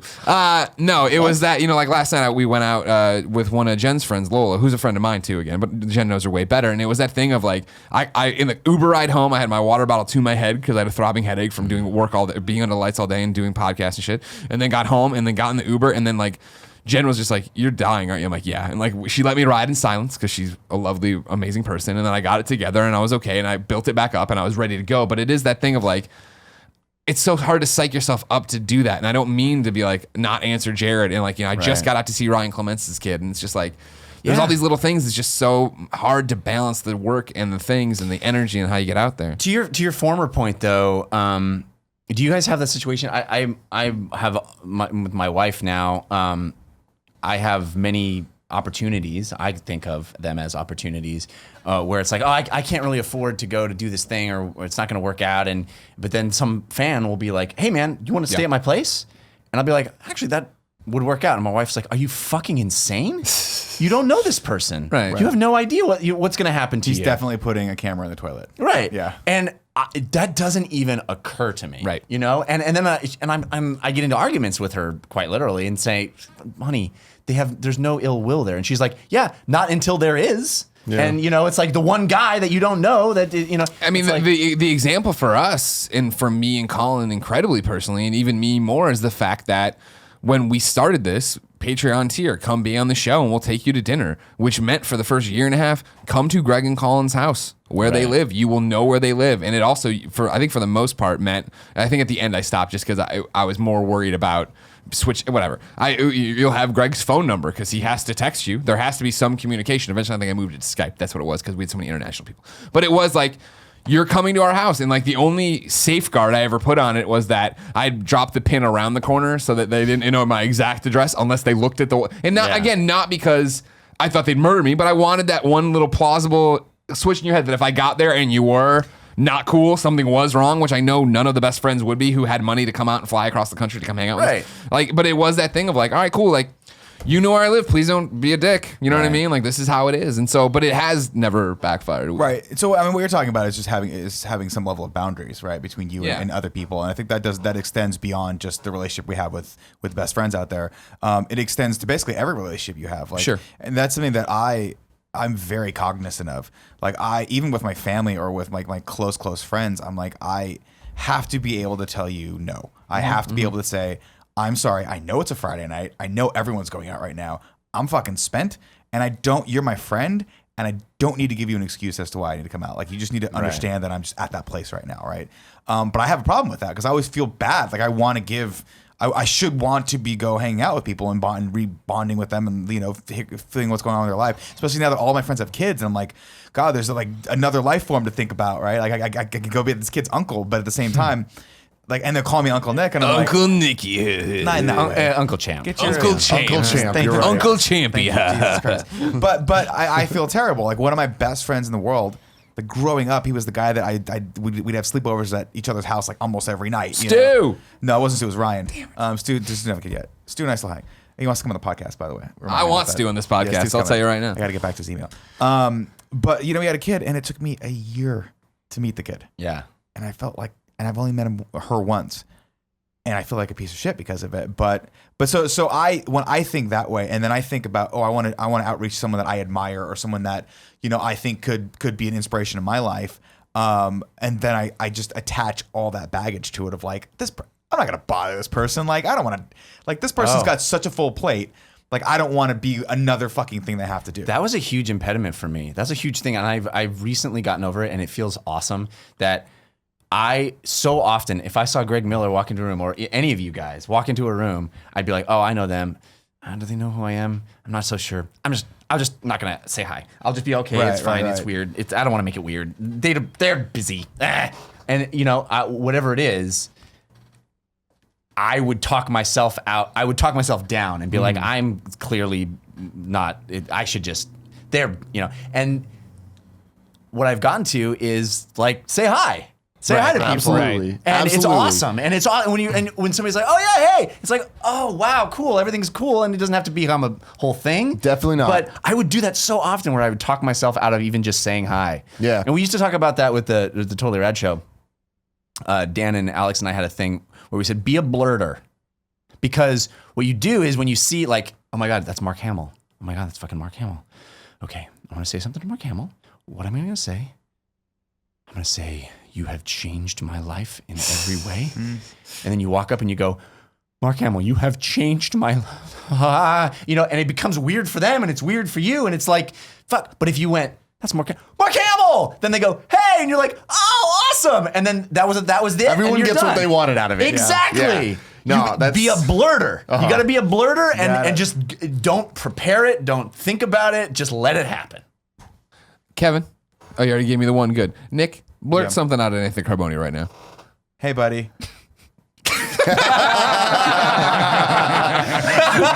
Nailed it, Nick. Great job, Nick. No, that is guys. real solid advice. Yeah. And like it's hard to gonna think pee everybody, so bad. you never I'll be reach right a back. point where Hey, you're fill my always water. comfortable with doing that. Yeah. Like I feel Please like champ- you're in situations where you still feel like, what should I say? What is the best thing to say? And I Yeah. think that it's like that is really when it comes to the friendship versus networking versus whatever. I think the only time that you shouldn't do that is if you have a very direct goal, a network goal, or a thing Right. of I'm trying to come off a certain way or whatever. I think an example is at RTX Australia, like we were in the same room with Kojima, it was an event, whatever, and like I want to take a picture with him, but I didn't want to be the one to go up to him. So I was like, Greg, can you introduce us, whatever? And it's like, I felt like in that situation, that was the right way to go about that instead of Right. just blurting it out and whatever. Kojima! Don't speak English and there's a lot of barriers there or whatever. yeah. There's like a level of respect. But Sure, it's like, sure.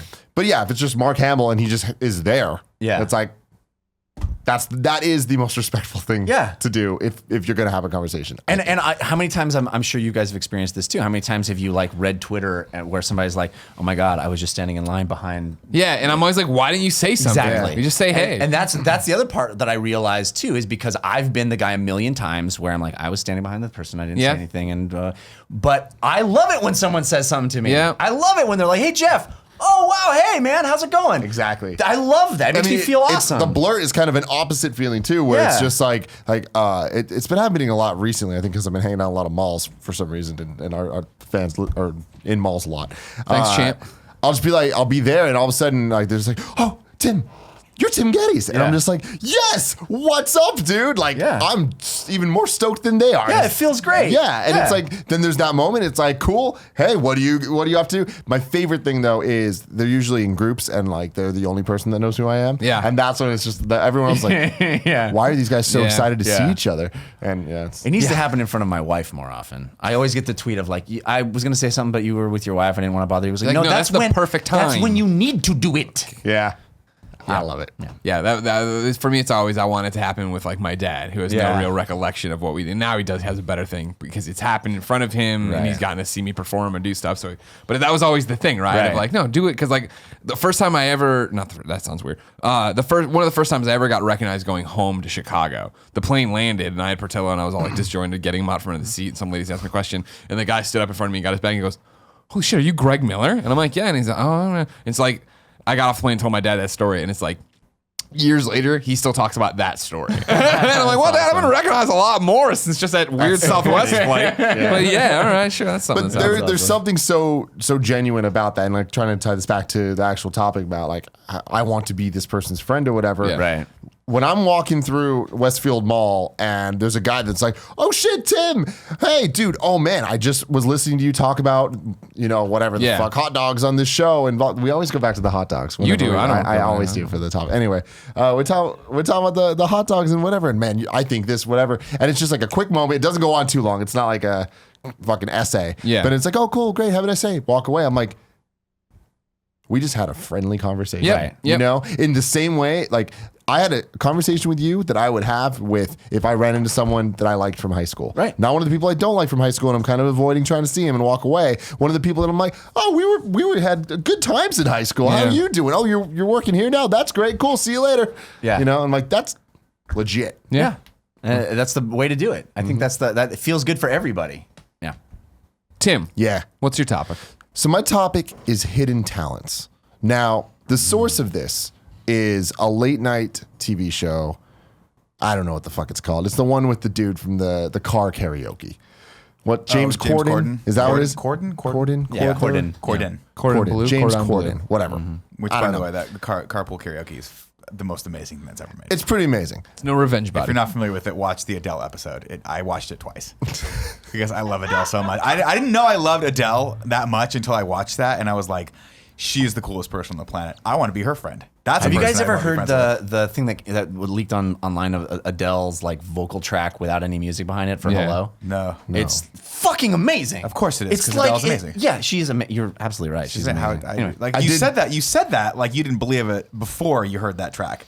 Now Well- you know, and now you feel bad It's because true. you doubted All of Adele for a second. That entire story you just told is accurate. Yeah, it's There's a she's video of amazing. her at a concert in like this giant arena, and all of a sudden her mic stops working like in the middle of a song, and she just doesn't stop. She just keeps singing. And everybody joins And her. Yeah. everyone It's around her super joins, awesome. and all of a sudden it's just this fucking rupturous, like everyone's singing. I'm like, this is epic. That is Yeah. Adele in a nutshell.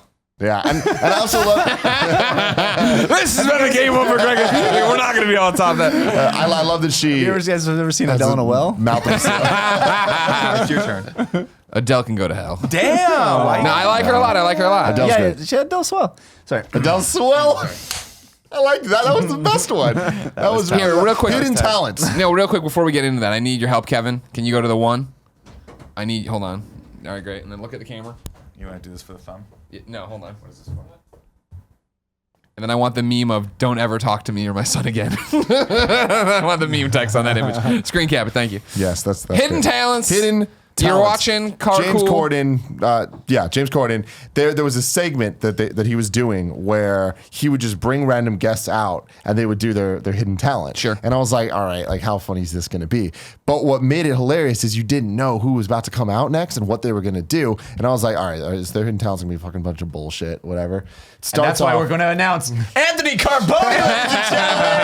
Amazing. That would be amazing. That would be so good. So they bring out the first stop was Andrew, not Goldfarb, Garfield. WK. Andrew Garfield. Andrew Goldfarb comes out. Like my, I write news really quickly. Write news quickly. I know. I beat Persona 5 in Japanese. Andrew Garfield comes out in a fucking tracksuit, like Missy Elliott style, and he just comes out. He's looking all excited. He's all British because he's British, and he the dude comes up to him with like a game show type mic. It's just like so Andrew, what's your name? Where you from? And what's your hidden talent? And he's like, I'm Andrew. I'm from London, and I'm pretty aerobic. I'm pretty aerobic. What the fuck does that mean? And then he does a fucking backflip. That's amazing. Spider-Man. Yeah, I was gonna say, he was Spider-Man. Spider-Man, I right? know. Yeah. I was like, this holy shit. Like, he just pulled some Spider-Man ass moves. Like, somebody probably saw him years back and was like, you're Spider-Man. Wasn't Like, that how Tom Holland got the role? Like Doing a backflip Like, isn't that how in he a got tracksuit? big? Because he was like he's actually really acrobatic as well. I don't know. But There's I was, video of him doing acrobatic shit. Yeah. I was sufficiently like impressed with it. I was like, all right, cool. So he like runs off in a comical fashion. You should watch this video. Then right after that, Kendall Jenner comes out. Okay. If you're not familiar with Kendall Jenner, You should be. one of the Kardashian little sisters. There's like the next Yeah, the next class of them. Oh, like coming up. Muppet Babies. Yeah, it's like one of the Yeah. Muppet Baby Got it. Kardashians. Okay. And she's coming to her own in the last couple years. And she just comes out like looking as hot as she always does. And she just like walks out like, and it's like, say your name, where are you from? And she does it all. And it's like, what's your hidden talent? She's like, I'm really good at making bird noises. And then she fucking does it. I'm like, she's really fucking good at bird noises. I was like, oh, like I went from being like, this is gonna be such a stupid segment to like, they're really fucking kicking this thing up. Yeah. Then next up, It's up a notch. Stevie Nicks comes out. Stevie Nicks comes Stevie out. Nicks comes out. Is your hidden talent doing play-by-play descriptions of television shows? Yes, because this is really good. Yeah, so she Tim's comes out. excitement feeds you. And it's like, what the fuck? What are you gonna do? Like, what are you gonna do, Stevie Nicks? She also referred to herself as Stephanie Nicks when she came. I was like, "What's your?" She's like, Stephanie Nicks. And I'm like, I love that. That's just great. Didn't She know comes that. out. She's like, "Yeah, I'm really good at what's that called when you twirl the stick?" Baton. She's like, "I'm really good with the baton." And I'm like, "All right." What? Like, at what point? How is do you this- keep going? All right, like you have to be like it's gonna be. My thing is, like, at what point? At what point is this gag like? Is the punchline The payoff, of like yeah. The payoff of it? This is just not going to work or whatever, or it's going to be a stupid hidden talent. And I'm like, all right, baton, that's pretty fucking stupid. She starts spinning this thing around. I'm like, I'm fucking impressed. Like you did it again. You did it again. Wow. Then we the go. final one. Taylor Lautner comes out. You might know shit. him from the Twilight movies. series, yeah. He's the Jacob. the wolf. No shirt. The no shirt one. He had a shirt on. Yeah. Unfortunate. He comes out, and this is where I'm like, all right, cool. Like, I got the feeling this was about to be the last one. And he's just like, my name's Taylor. I'm from wherever the fuck I'm from, and I'm really good at catching grapes in my mouth, from any distance, at any velocity. And I'm like, all right, here we go. This is gonna be good. James fucking Corden walks 20 feet away with a goddamn grape and just launches it at him, and it gets right in his mouth. Wow. And it's wide. How do you become good at that? I'm like, I lot don't of know. practice in college, How is that probably. a fucking hidden talent? We're just like, yo, you're good at Sounds this. like And everyone somebody was in a loses their frat, mind. Am I right? Yeah. They lose their mind because they're like, holy shit, like he actually did it. And he's like, no, Further. more velocity, more distance. And everyone's like, what the fuck? And James Corden goes into the audience way far back and just fucking launches it at him. He dives and it fucking goes in his mouth. He like fucking jumps through it. I was like, holy shit. And then the segment ends. And I was like, I have no hidden talents. But man, that was fucking cool. Get some grapes. Now, is it that you don't have hidden talents, or is it just that your talent is your talent and you don't think about it? You know what I mean? Like, I don't think I have any hidden talents, but I bet you would say I'm really good at remembering song lyrics. But I No, don't think that is Greg Miller's hidden talent is that you can give him the name of a song. Please don't do this. Please don't do this. I'm gonna give you an easy one. I'm gonna throw you a curve. I'm just gonna you finish this. I'll tell you what I want, what I really, really want. So tell me what you want, what you really, really want. See, I don't know the next. What's the next line? I want. I really, really want want to. Next one. If you want my future, forget my past. See, there you go. He just keeps going with it. Yeah, no, I was gonna earlier. When we were talking about friendship, I was gonna men's bust shit right out there. Houdini with their definition of friends. You guys are you give too me- young for Houdini. Well, give me some of the stuff. I don't know. Friends. How many of us have them? Before I go any further, I'll tell you about friends is a word you use every day. Sometimes you use it in the wrong way. Now, you can look the word up again and again, but the dictionary doesn't know the meaning of friends. And if you ask me, I know I couldn't be much help because a friend's somebody you judge for yourself. Some are okay and they treat you real cool. Others mistake you kind as for being a fool you like to be with some because they're funny. Others come around when they need some money. Some you grew up with around the way and they're still real cool this very day. I think we found your hidden talent. Look at that. earlier with the Adele joke and that was the end of the show. No, it just got better. That was fucking awesome. So then, so I'm trying to think of what Tim's hidden talent would be. What's a talent Tim has that he I just can takes sleep for for a very long time. That is true. Like, I That think is a people would really be good like, one. that's That is a true. good one. Like, But you actually don't a have you talent. can't sleep for 15 hours, and I'm like, fucking try me. I feel like when you were a kid, you didn't learn some goofy thing that, like, I feel like all these things that you were talking about on the show are like goofy things that kids learn, like a baton or, you didn't take karate class or like learn how to yo-yo or. I think a Wet Hot American Summer during the talent show where he just balances a broom out his hand and they all clap. You didn't do anything like that? No, You didn't learn, no, Like spin a basketball on your finger or anything like that? Yeah, I don't think so. No? You make good videos. I think the only thing I have in my arsenal comes from marching band. Oh. Like I can actually twirl a mace. Like we called it a mace, not a baton, but the drum major would. Mace sounds way cooler. Mace was like That's it was why this they thing called it this that, big, and no it had doubt. a sharp point here, like a pointy end, and then it had like a ball at the top of it. Were you the leader of a marching band? Yeah, I was the drum major of my marching band for. Can you get the photo and toss it up for Jeff to see? Holy You can shit. take a look Nick at it. as I one wear- of I wear a If you cape type and a in Nick dark plume. Scarpino into Google, one of the top 5 things that comes up is Nick Scarpino drum major. Yeah, you can see it. There's a picture of me. I Did you posted it. win the Battle of the Bands? No, we never won. I don't think we ever won them. No. Well, it was actually a really sad story. We had the best marching band. I think one of the best marching bands. There we are. That's a picture of me. You can't tell there, but I did in fact have a ponytail like Steven Seagal from Hard to Kill. Amazing. Yeah. I really like Steven Seagal a lot. Oh, look at how serious you are about it. Yeah. Dude, Oh, yeah. So here's the deal. I got to wear the cape, and also drum majors got the dark plume. So instead of everyone else wore a white plume, we got the dark plume. It was very cool. I felt very cool about it. Yeah, coolest. well, that's the best plume. And we had inverse uniforms. Everyone had a white top. We had a blue top. It's not a big deal. And It looks Sash black and it was- looks super intimidating here. it was cool. We were the Blue Star Regiment from John W. North High. Shout out How to BSR. was it like a big ass walk alone. band? Did you have a big long band? We were a mid-sized band. There were because there were bands that were like, I think it was like 200 or 300 people. I think we were only 120 at our max. And we did field shows and all that stuff. But it was really sad. The last year, my senior year, we were going to I forget what it was called, the biggest show, like where all the bands in all the areas in Southern California will come and compete in different classes, of course. And we had a great band, and we were going to go, and it started raining. And I was like, there's no way we're going to get rained out. I'm like, and it just did. They were like, I was Tournament of Champions, that's what it's called. And they had to call all the band directors, and they were like, sorry, it's not happening today. Did you guys form shit? You like Oh formed yeah, shit? we did field shows. Yeah, we did parade and field shows. Like if And I so looked down from a plane, I you would see like this. We did the star. So Kevin, can you pull the picture back up? So my freshman year, during our opener, we formed the star which is our crest. So you can see it there. It's kind of a weirdly shaped star. So and then it would just you'd hit it, and then it would go forward and then it would Nice. move around, and then everyone would disperse and come back. And it was super fun. It That's was super awesome, fun, man. yeah. But I was so for a few years I played trumpet in marching bands, and then when I got to high school, I was the assistant drum major and then drum major. So I would conduct the band.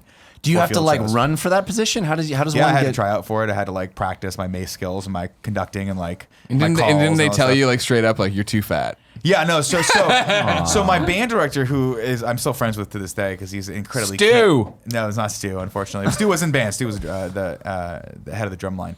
My band director really wanted me to play trumpet because I was one of the best trumpet players that we had on the line. But I was like, I want to be a leader. I want to get experience leading this group. I thought it would be really fun, and it was. But he was so fucking dissuasive about it. He was just like, I'm not going to give you any encouragement. I don't want you to do this. He wanted to, because it wasn't that hard of a fucking job to conduct the band, right? It was kind of, you just needed someone there that would keep tempo. And realistically, the tempo comes from the drums. You just watch his feet the entire time, and you just give the rest of the band the drums. Reason being is because people over here sound travels slowly Right. compared to light. And so if someone over there was following you, they would sound like they were off, Right. but in reality, it would hit the audience at the same time. But I wanted that job because I was really good friends. And here's what it goes back to. My brother was really good friends with the drum major at the time. We used to party together. And I was like, I want to be like that guy. And so when I got to high school, he mentored me into the role, and I got it. And my band director was like, because I was overweight too. My band director was like, literally pulled me aside and was like, in the history, and I'm like, this is super inappropriate. I can tell. And he was like, in the history of this band, we have never had a fat drum major. Aw. You have to do something about this. So you're saying I'm the first? Yeah, I know. I'm making history. I don't know if he phrased it like that, but it was something like that. In my brain, that's what I heard. And he was like, we're not remaking the drum major outfit. There's just one. We'll tailor it to you, but you have to be able to fit into it. And I was like, fuck. Did you have a montage to fit I into had it? a montage. That's when I started shadowboxing, and I would spend every night in the summer shadowboxing for 30 minutes in my front lawn shirtless. Why shirtless? So that everyone could see my shame. This is a true story. He 100% did true this. story. He you shadow intentionally. I did. And then I would literally open up the fridge, and I would look in, and I would see something that I wanted to eat, and I would shake my head at it, and I would just close it. And I lost 20 pounds. And my band director was like, great, you lost weight. Also, we're getting new uniforms this year, so go get fitted for your new uniform. And I'm like, you motherfucker. Yeah, You but motherfucker. he gave lied you to a me. gift. He changed his life. He did. Yeah. Actually, that set me on the path to then be really overweight in college. So thanks, band director from that time, who's probably still the band director there now, and I'm just totally blowing him up because I know there's kids that go to that high school that listen to this. Anyway, he's a really great guy. He was trying to encourage doesn't me in his sound best like way. Kids who go to high school and listen to this, to Nick's school, please dig out old yearbooks and send me all the candids from. I there have that- all of them. Well, I know you do, but they're down. Are they here? Or are they? I'm in pictures around the band room if it's still the same band room. Please, God, anyone listening, you're in the document BSR, this. Look, I would have been drum major in 98, 97, and then I was playing trumpet in 96, 95. So if they still have those pictures up from that was 20 years ago. There's no way they're still hanging there. But if they're somewhere in the back room, snap a pic for me. I'd love to see all the old people. That'd be fun. Anyway, so my hidden talent is I can still do all of that, and I do it for my sister, my wife and her sister when they're drunk. because they think it's the funniest fucking thing. And they like Wait. When He you say you cobbles do together it, 120 people. They go out to a what, field. you do this thing? No, I'll do. So that was one aspect of it. But what I used to do also was called parade band, and that's when that's what you typically think of a marching band, which is like you're on a parade route. You know, the Ferris Bueller's Day Off. Like there's a pop, you know, the do a twist and shout. You're just marching in ranks in columns down a street playing a song. And so that's when the drum major actually, it was a little harder of a job because you had to start off at the right tempo. You would start the band off, and then they would watch the mace as it went up and down. That's how they got their tempo. Okay. And so you basically just walk straight. But you had a routine that you would do. Did you And have flippity dippity shit? I'd throw it up in the air, catch it behind me, come bring it back here, and then you stop, and then you bring the whistle up, come down, and you would tweet a succession of tweets, like actual You tweets, still like do physical that? whistles that you would do. If any of our listeners are time travelers, please go and record this. There's footage of it somewhere. I can reach out to my old band director. I'm sure he's got some footage somewhere. But yes, 1,000 times yes. But what we used to do was called a glide step, and so the band would be judged on musicality, obviously. Like you know, the judges would have the score in front of them, so they would, and most of them knew the marches anyway.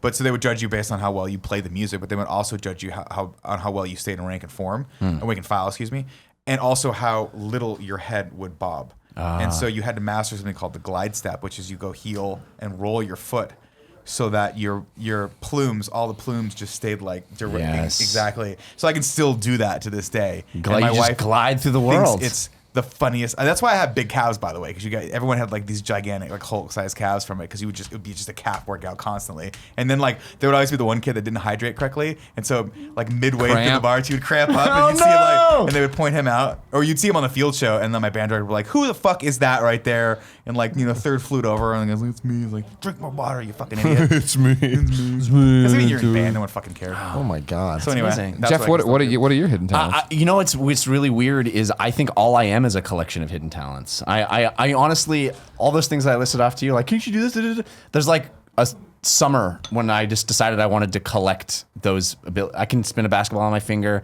I'm really good at yo-yo. I can juggle. You're still good at yo-yo. I mean, I'm all right. I'm not You're gonna walk the dog. I can walk the dog's Okay. easy. I'm not amazing at yo-yo, but Okay. I'm like capable of doing half of that shit. Here's one I can demonstrate for you right now. I'll do my glide step if you Yeah? demonstrate one for us. All right. Right now, yeah. I can do a pretty awesome Donald Duck. Give it to me. What do you want me to say? Oh wow, Fuck yes. Just say anything you want. that is amazing. Yeah. How long did it take you to master that? I don't know. It was about a few months of trying. Holy shit. It is spot on. It works for the audio audience as well. Yeah, oh yeah, they like that one. that Huh? was Now glide great. step. Here it is. Fucking do it. Kevin, do we need to reset the cameras? Right behind you. Okay. My other thing. You would do this. Ready? Your Your horns head would be better up. not goddamn move at all. It's not gonna move. Oh my god. Beautiful. It was a beautiful. I can't remember how to do that. Look at that. There's no movement There's at all. no movement. You could hang a photo on Yeah, that. wow. On that that's so level. Very Very impressive. nice, Nick. Very nice. Hurts your back? It throws your back out? 47-year-old. Kevin's hidden talent, I've said this before, but it is his ability to swim. That's no joke. That Yeah. motherfucker, put him in water and he just Buoyant. it Like a makes dolphin? no he is. And I'm like, imagine that like a dolphin. It doesn't make sense. Or imagine But when like a you sea see- cow. Like a manatee, yeah. That's No, where but he's the hiding it. manatee's- It's hidden. It's beautiful in that form. It's fucking beautiful. And I want to give a shout out to our friend Brennan, who Oh, yeah. at your bachelor party, all of a sudden put on Dirty Pop by NSYNC and was just kind of like fucking chilling for a bit. And then once it got to the dance break, he stands up and he just every single step. He nailed it. I'm Yeah. like, he looked better than Joey Fatone did Well, in a lot of NSYNC. people look better than Oh, Joey. Ryan, He leave really Joey did. alone. He Poor really Joey. did. Joey Fatone was a 74-year-old man in that band.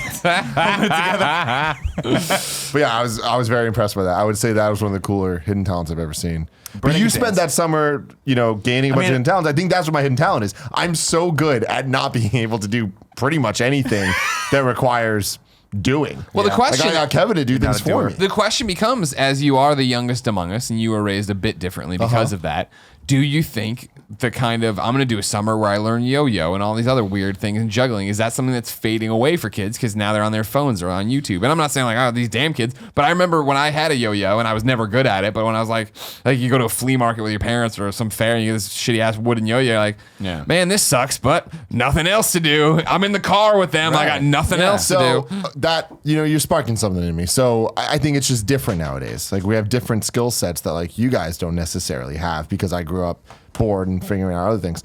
There's no one in the world better than me than stalking people on the internet. I don't know how to do that. I will get to the bottom. You go darknet almost. Yeah. Like you go real. Like sometimes I remember. Sometimes I go a little in, you never want to go too deep. You need to still, it's like I need the snorkel up at least. Are we still talking about your morality? I think, I don't know. I think Tim's talking about losing a soul. I'll never forget when we were designing the logo for Kind of Funny and what was happening around that time span and how that was just a moment in time for you, like in your life. Yeah. Do you remember what I'm talking about? I do. Let's not get into that. All right. But yeah, anyway, there's super internet stalking. There's a lot of times where it's like, and it's not even necessarily stalking for like weird reasons. It's like just stalking for like trying to get Can I do it? information Where? out of Yeah, stuff, exactly. Like, just a nice I'd get in there. stalking. Yeah. Just A reverse lookup of a phone number turns to being out somebody's house or in their Yeah, bushes. exactly. It's like, I've already gone this far. Do I bury the body now or do I burn it? I don't know. What's wrong, Kevin? Why is that? We can't make a joke about murder?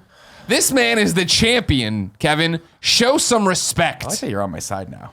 Well, I thought originally when we started this gimmick that it was us making fun of Tim. Because Tim loves Nintendo more than anybody. He's a fucking joke of a champion. My favorite thing I would've said that, though, is but your Tim- WWE style thing where like now, like back in the day, they made the fucking horrible decisions of giving John Cena the spinner belt and like every time there's a new champion, giving Rock's them their Brahma own Bill, yeah. full belt. I think that's really cool that they always let them design their own belt. But then the problem is then they'd get like someone else would have the belt and then all of a sudden it's someone else with the spinner belt and like they're not going to hold the championship that long. So it's like, oh, you're saying it was a spoiler? Yeah, it just gets it kind of ruined everything. I like so now what they do is they have the belt, but then they have these like plates Yeah, that you that's put cool. in on the That's cool, sides right. that say their name or have their logo or whatever. I like that you kind of did that with Yeah, I your did it. You put a Post-it little note that says Post-it Nick. note that says Nick. Yeah, it's I'm pretty sure they also used to have to pay for the changes in the belt themselves. Yeah. That's why I heard that one time. I liked it when the unified, this is what the belt is, because then it was something that was cool when it went around and it was on different people. When Stone Cold started getting belts and Rock started getting belts, I'm like, stop. But they also, they had responsibility of the care of that Oh, yeah. belt, Yeah. and the dudes like left them at airports and stuff, and there's like all these stories. Well, yeah, there's the story of like Mark Henry losing the European title to The Rock in a NCAA football match or whatever on PS2. If you didn't know, ladies and gentlemen, this has been the Game Over Greggy Show each and every week. 4, sometimes 5 best friends gather on this table. Each bring a random topic of discussion for your amusement. If you like that, head over to patreon.com/kindafunny, where you can toss us a few bucks and get every episode early, along with a bunch of exclusive perks and goodies and bonus episodes and whatnots. If you have no money to toss, though, head over to youtube.com/kindafunny, where I put up the entire show topic by topic, day by day, until it goes up as one big video and MP3. Jeff Cannata, thank you so much for coming by. Hey, it's my pleasure. Real fun, guys. Get to know you guys a little better, and Yeah. it was really cool. You're welcome here anytime. You're a lovely guest. Oh, well, I appreciate that. Everyone should go check out We Have Concerns, DLC, all your shows. Yeah. You check out your Patreon page, patreon.com/We Have Concerns. Yeah, and I'm launching something. Well, it's already happened by the time you've seen this. So I Yeah, won't okay. even say that. What did you launch? A new daily audio thing on the Anchor app. Oh, It's cool. Anchor Radio, so you should check that out. All right. I'm there. All right. Thank you so much for coming by, buddy. My pleasure. Until Thank you, next guys. time, it's been our pleasure to serve you. What's up, brother? Subscribe to us over here on YouTube. Go to Patreon over here. Watch other videos over here. Go to the Kind of Funny Games channel over there. Kevin said I only had 20 seconds. 20 minutes I could have filled really easy too. But you should click on all those things because we love you and you love us, maybe, kind of, sort of.